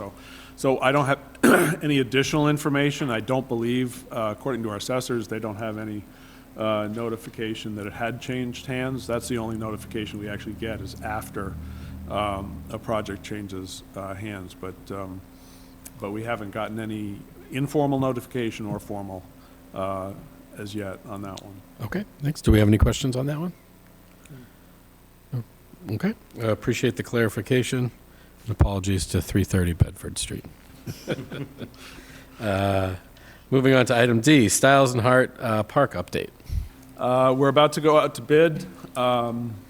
in a couple weeks, and work will commence immediately on the acceptance of the bid. So, Great. good news on that one. Any additional questions on that one? Okay, we'll move on to item E, wastewater for the prison. So I think it's probably a misnomer there on the agenda, so it's not wastewater for the prison. It's the potential for us to be able to divert some of our wastewater to the prison sewer facility for treatment. We have had discussions with the DOC regarding the future use of their plant, which is located obviously on their DOC complex up there. They are amenable to possibly opening their plant to our flow, or a portion of our flow. Obviously, this is all to create more capacity for us to be able to treat, whatever additional flows that we would need. The only drawback they pointed out to me many times, is their plant needs very significant upgrade in order to meet EPA and DEP discharge requirements. And essentially, it's exactly the same things that we're doing to our sewer plant renovation right now, they need to do to theirs. So that they're still waiting on funding for. So they have as much of a hard time getting funding from the state as we do. So is what it is. So, but we are continuing that conversation, and we'll stay actively involved in those discussions with their engineers. That's who we talk to on the use of DOC property. So the CED has gotten updated flow numbers from the sewer department, so we can have very specific conversations about, what kind of flow we would be asking to divert there. And it's actually, even though it'll be a long process, it's actually helpful for us to begin this conversation now, so that when they do upgrade the plant, they can upgrade it to a standard that will accept a certain amount of flow, X amount of flow coming from us. So that's where we stand. That will be a lengthy process, but one that absolutely, I think, will be beneficial to us in the long run. Great, thank you. Councilor Lindy? Just an observation, maybe they can use the money that they cut us from the DOC appropriation to get that upgrade done. Right, thank you. I think it would take about 400 years worth of that money to, but point well taken. All right, Councilor McKinnon? So through you to the town manager, do they use it now? It's underused, right? It is currently being used Yeah. for the whatever population they're housing up there. Mhm. It's But underused, though. But it's currently. not up to EPA regulations and all that? No. That's a surprise, huh? No. Well, if it's interesting to me, probably no one else, but DEP and EPA created, they adopted much lower discharge thresholds, specifically for nitrogen and phosphorus. All of the plants that discharge into the Town River or the Matfield or Taunton River have all had to upgrade. So Middleborough, I think, was the first that had their permit come up, and they spent a lot of money upgrading their plant. Obviously, we're spending a lot of money to upgrade our plant, and so right down the watershed or right down the river, everybody is going to have to, either has had to or is in the process of creating or rebuilding their plants or changing their technology. And so I find it kind of ironic that the state agency, the only state agency that's contributing to that discharge into the river is the one agency or the one entity along the river that has an order that they have to abide by, but hasn't done anything yet, because the same state that's forcing them, that's creating the reduction in the discharge allowances is not funding its own upgrade. So these are the things I find funny. I got a little kick out of you just saying that. Is our phase one done over across from Hooper no. Street, whatever that is? No, it's not. No.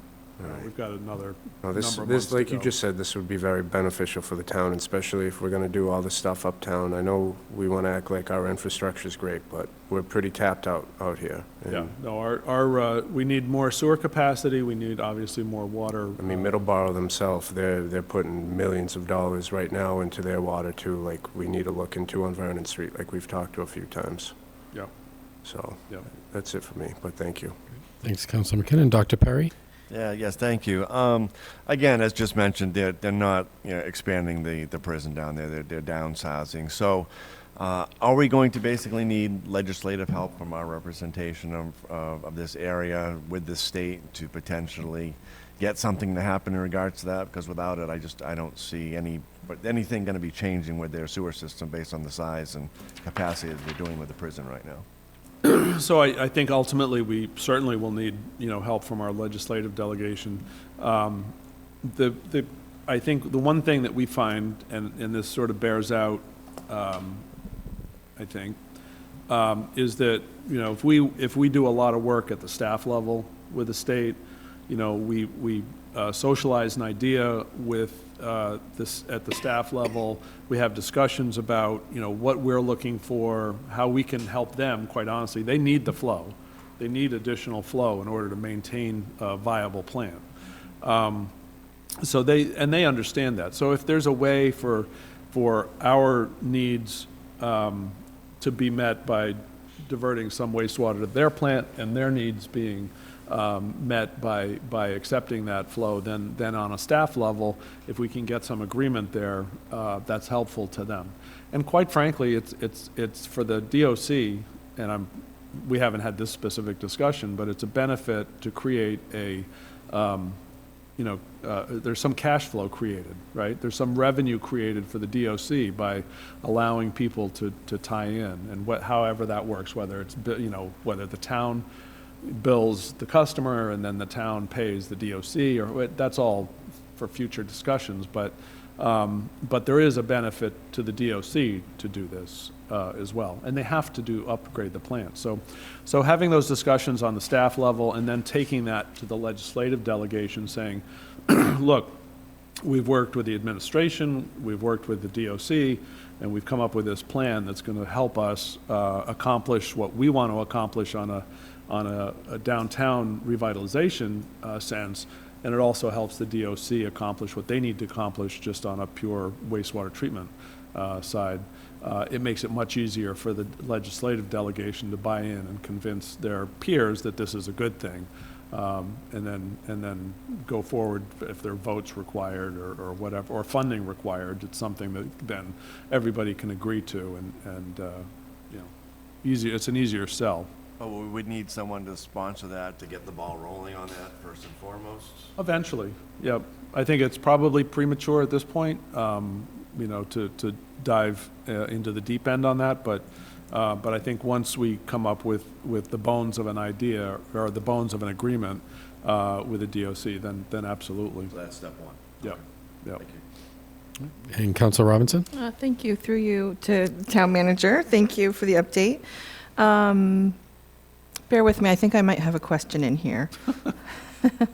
As I think about this update, which is very helpful, although concerning, to learn about they're still waiting on funding, who knows how long that might take. It kind of brings me back to, I think, some of the discussion we've had around this downtown revitalization plan in looking at those big contingencies, moving the MBTA station, wastewater, redirection. Those are, roadway things. Those are very large contingencies, and so I guess maybe one of the questions I have is, how are we kind of capturing what the strategic plan around all this looks like? It kind of goes back to my question around showing all those different, in traditional project management, there's like stage gates, right? Mm-hmm. So it's like you can't get to the next step without getting through this stage. So trying to get our heads wrapped around, like, what does that look like? And, so that we're working towards those, and then sort of like, what are those contingency plans on those big contingencies, right? So that's one aspect.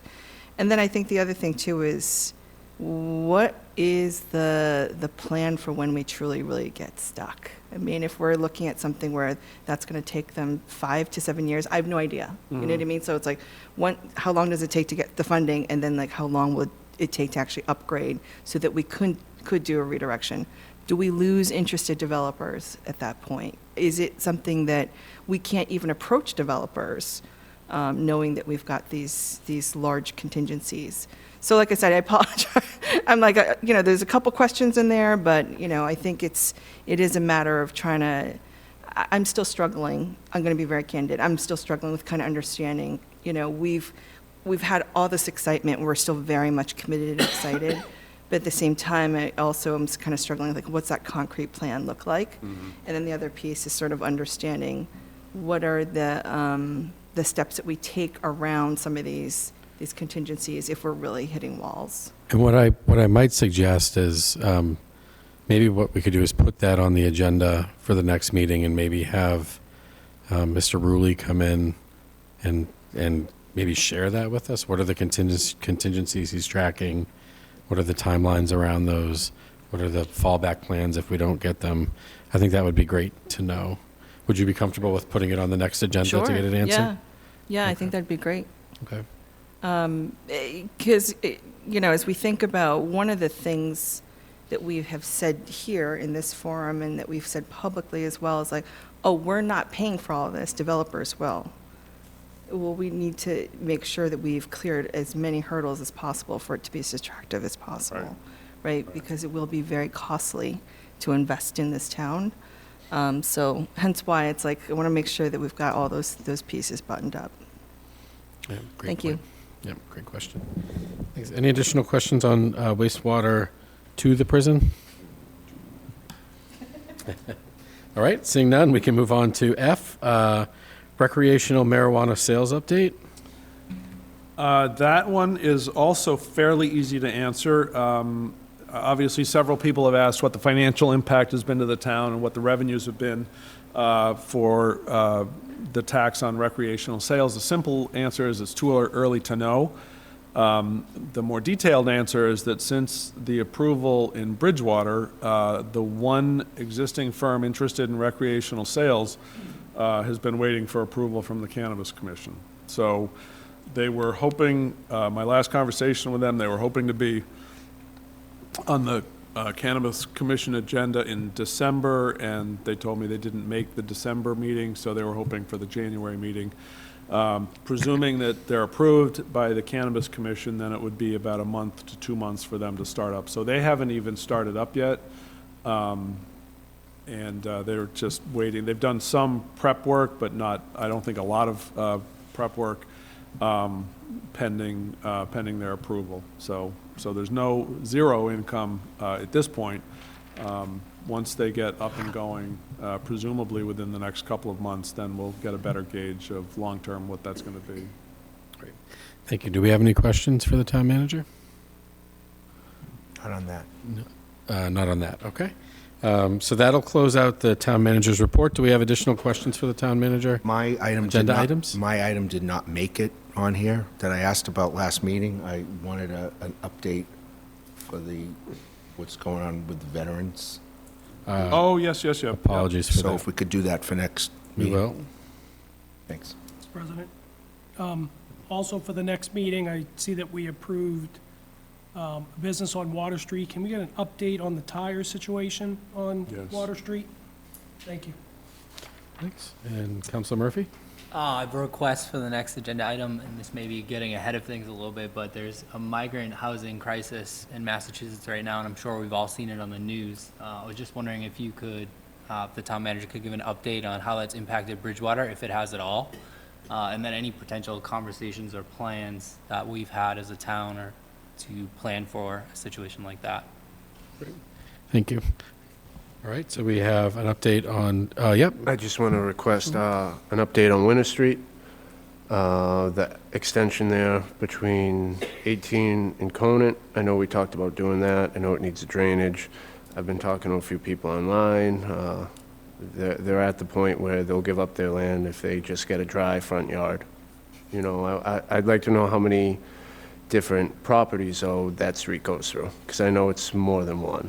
And I'd just like to get that updated and what the town's doing, if they've talked to anyone, and what's the plan on attacking that? Because, yeah, we need to do the drainage over, but that's not that big of a street, and that definitely is one of the worst streets we have in town, especially when you get to the bend at the end.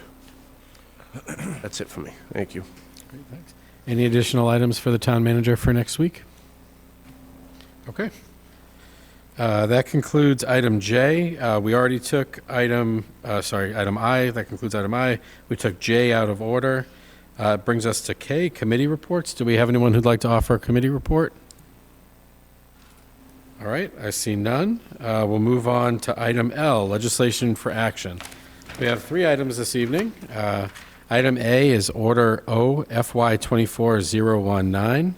This is eminent domain order of taking for 2-lot parcel on Broad Street. Budget and Finance voted 2-0 to recommend at their 12/19 meeting, and the Finance Committee voted 6-0 to recommend at their 12/27 meeting. Make a motion to approve? Second. We have a motion and a second. Any discussion? Okay, seeing none, we can move to a voice vote. All those in favor say aye. Aye. All those opposed say nay. The motion passes. I would just ask the counselors, because that passed, we have to sign some special pages. If you could just, at the end of the meeting, come see me. We just need to collect signatures on that. The next item, item B, Order O FY 24020, acceptance of a gift. Budget and Finance voted 2-0 to recommend at their 12/19/23 meeting. The Finance Committee voted 6-0 to recommend at their 12/27/23 meeting. Make a motion to approve? Second. We have a motion and a second. Any additional discussion? All those in favor say aye. Aye. All those opposed say nay. The motion passes. Moving on to item C, Order O FY 24021, contractual buyout. Budget and Finance voted 2-0 to recommend. 2-0 to recommend. Great, thank you. And the Finance Committee voted 6-0 to recommend at their 12/27/23 meeting. Make a motion to approve? Second. We have a motion and a second. Any discussion? I see none. We can move to a voice vote. All those in favor say aye. Aye. All those opposed say nay. The motion passes. Moving on to item M, old business. We have none. And new business we took out of order. So that brings us to item O, citizen comments. Would anyone from the public care to speak? I do not see anyone. Okay. We will close citizen comments and move on to agenda item P, council comments. We'll start with Councilor Lindy, please. Oh, wow, I wasn't prepared for first. First of all, Want me to move on? No. Happy New Year to everybody. I think we had a very productive meeting tonight with a lot of excellent discussion, and I look forward to 2024. Great. Thank you, Councilor Lindy. Councilor McKinnon. Just also want to say Happy New Year, and hope everyone had a good holiday season and stay healthy during the flu season. And that's about it from me. Thank you. Thank you. Dr. Perry? Yep, again, Happy New Year to everybody. As mentioned at the beginning of the meeting, I want to personally extend condolences to the family of Bob Wood. His son Jimmy is a member of our Lions Club here in town, and family's been a long-standing contributor to the town of Bridgewater. So extend again condolences to Bob Wood's family. Other than that, just looking forward to a productive 2024 with this council. Thank you very much. Thank you. Councilor Robinson. I'm just going to share one comment, actually as a follow-up to Councilor Murphy's request for an update about migrant families. I am aware that I believe it's 48 children are coming into the BR schools that have come from approved migrant families into our area. I had seen that one of our school committee members had really encouraged the community to really be conscious of this experience for these young kids and really think about words and how we talk about such a highly politically charged topic, because at the end of the day, these are still young people who have come not of their own, volition, but certainly with the spirit of finding a better life. Our community isn't always the most welcoming to those to immigrants, to people of color, and especially to young people. I've worked with a lot of young people in this community, and they have shared heartbreaking stories of this not always being the most welcoming. So I think especially in light of what's happening for these migrant children, again, words matter. What we say to our friends, to our family, to our own kids really, really matters. So I hope that folks will set a great example about being open and inclusive and welcoming. Other than that, Happy New Year. Looking forward to serving in another great year. Thank you. Thank you, Councilor Robinson. Councilor Gallagher. Thank you, Mr. President. Good meeting tonight, and I'm glad we had an in-depth discussion on the townhouse, and I'm glad we're going to keep that under the town manager's report for an update. And, I am committed to, as long as I'm here, to see that restored so it's in use. Maybe not to the appropriations that we saw on the screen today, but to some extent. So we'll continue the discussion. It'll be on the agenda. I think that's a good thing to come to some conclusion as a council as to how we want that building to be in the years to come. Other than that, a Happy New Year. Great. Thank you, Councilor Gallagher. Councilor George. Nothing tonight, Mr. President. Thank you. All right, thank you. Councilor Murphy. Yeah, just quickly echoing a few of the comments that were already made. Thank you to our town clerk and the committee for the presentation tonight and keeping that on the forefront. I think that's important. And a Happy New Year to everybody. Thank you. Great, thank you. Councilor Chase. Thank you, Mr. President. Just to be very brief, I would also echo thanks to Mayor Lee Hunt for her hard work and her great presentation this evening, aided by Carlton Hunt. Appreciate your help as well. It seems like old news already, and actually it is, but if you remember the storm that we endured just a couple of weeks ago, I just wanted to, for my part, say thank you to town personnel, to first responders, certainly to National Grid and all the other associated people who came and jumped into action in order to clear debris and tree limbs and help to restore power. And hopefully the coming storm, I'm sure you know about it, will be this weekend, won't give us any repeat performance. But I thank you very much, and that is all. Great, thank you. That leaves it with me. I'd like to echo the sentiment around Happy New Year. I'm excited for 2024. I think 2023 was a great year for preparing Bridgewater to start tackling some of these very big, important strategic initiatives. So I'm excited to see them make progress in a very visible way in 2024. I'd also just like to make a note that we are starting to enter the beginning of election season in Bridgewater. So if people are interested, the information is up on the Bridgewater website. The process starts by pulling papers that you can then get signed. There are a variety of opportunities to participate in town government this year, so I would encourage anyone who's interested to just do a quick search on elections on our website, and you'll see a full calendar of activities along with some supporting information on how it works. With that, I think we can close the meeting. I would entertain a motion to adjourn. So moved. Second. All right, we have a motion and a second. All those in favor say aye. Aye. All those opposed say nay. We are adjourned. Thank you all. Thank you.